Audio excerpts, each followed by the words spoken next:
মুখ্যমন্ত্ৰী ধুবুৰী অসামৰিক চিকিৎসালয়ত আৰু দুৰ্গা পূজাৰ উপলক্ষে পদাৰ্পণ ধুবুৰীত অসম মুখ্যমন্ত্ৰী শ্ৰীযুত ডক্টৰ হিমন্ত বিশ্ব শৰ্মা ধুবুৰী অসামৰিক চিকিৎসালয় পৰিদৰ্শন কৰি বুজ লয় আৰু দুৰ্গা পূজাৰ মহাষ্টমীত আহি সকলো ধৰণৰ আনন্দ উপভোগ কৰে ৰাজ্যৰ মাজত ভাতৃত্ববোধ গঢ়ি তোলে মহাষ্টমীৰ দিনা ধুবুৰীত আহি ৰাতি কটাব আৰু ৰাতি বহু পূজাৰ মণ্ডপ পৰিদৰ্শন কৰিব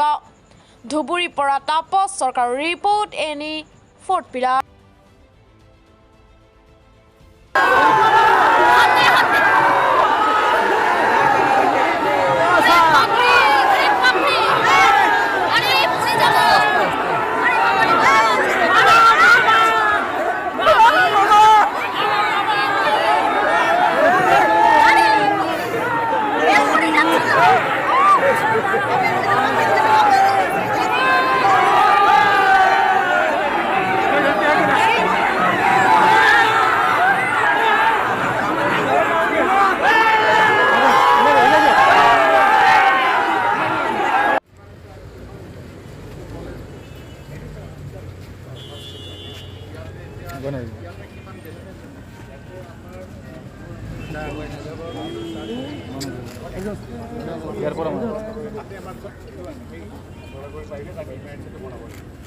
তাৰমানে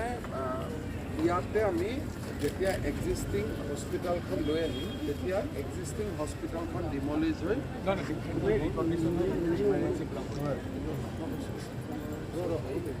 তেতিয়াহ'লে আমি কাৰণ হস্পিটেল ইয়াত আনিলেইতো হ'ব হ'ব কিন্তু এইটো আমাৰ 3 মাহত তোমাৰ মোটামুটি এটা চেকত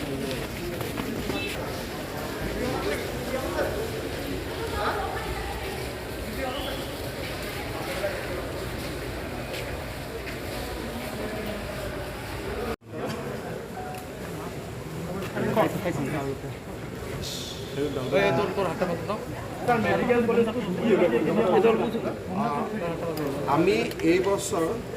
আপোনালোকৰ মনত আছে ধুবুৰী লখিমপুৰ আৰু নগাঁও আমি একেলগে কাম আৰম্ভ কৰিছিলোঁ কিন্তু ধুবুৰী যিহেতু চিভিল হস্পিটেলখনৰ লগত চলি আছিলে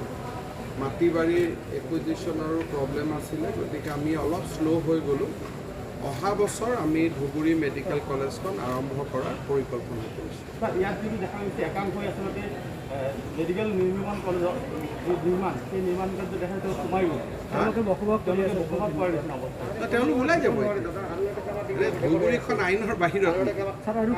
এনেকুৱা কিছুমান মানুহৰ ধাৰণা আছে যে ধুবুৰীখন অলপ আইনৰ বাহিৰত বুলি তেনেকৈ নহয় ধুবুৰীও আইনৰ কিমান দিনৰ প্ৰয়োজন খুব বেছি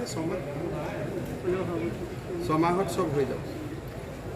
কি ক'ব এই মেডিকেল কলেজৰ পিছত আপুনি কি ক'ব মেডিকেলখন হ'লে আপুনিহে ক'ব মইতো কৰি দিম বাকী কোৱাৰ দায়িত্বটো আপোনাৰহে ভাল হ'লে ভাল নতুন এটা আশা কৰি আছে মুখ্যমন্ত্ৰী দুদিনৰ কাৰ্যসূচী লৈ আজিতো মই এইবাৰ খালি পূজাত মানুহক প্ৰণাম জনাবই আহিছোঁ লগত মেডিকেলখনো চালোঁ অহা বছৰ ধুবুৰীবাসীয়ে মেডিকেল ছাৰ আপুনি হস্পিটেলৰ কামো চলি আছে আৰু সেইখনো কৰি দিম ছাৰ আপুনি শিক্ষামন্ত্ৰী হৈ থাকোঁতে বহুত ভেঞ্চাৰ স্কুল ইতিমধ্যে প্ৰদৰ্শন কৰিছিলে আৰু বহু এতিয়াও বাকী শিক্ষামন্ত্ৰীয়ে উত্তৰ দিব এইটো প্ৰশ্ন ছাৰ আপুনি দালাল মুক্ত অসম কৰাৰ এটা ইয়াতো আছে নেকি দালাল আছে ছাৰ এখন মোক পূৰা লিষ্ট কৰি দি দিব কোনোবা অফিচত যদি কোনোবা দালাল যায় এনে ঘূৰি থাকক বাহিৰত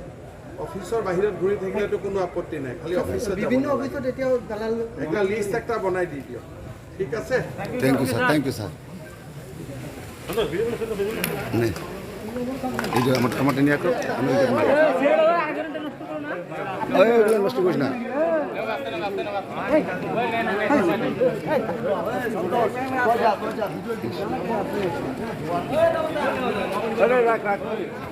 আমারটা রাখ আমি ফটো মারি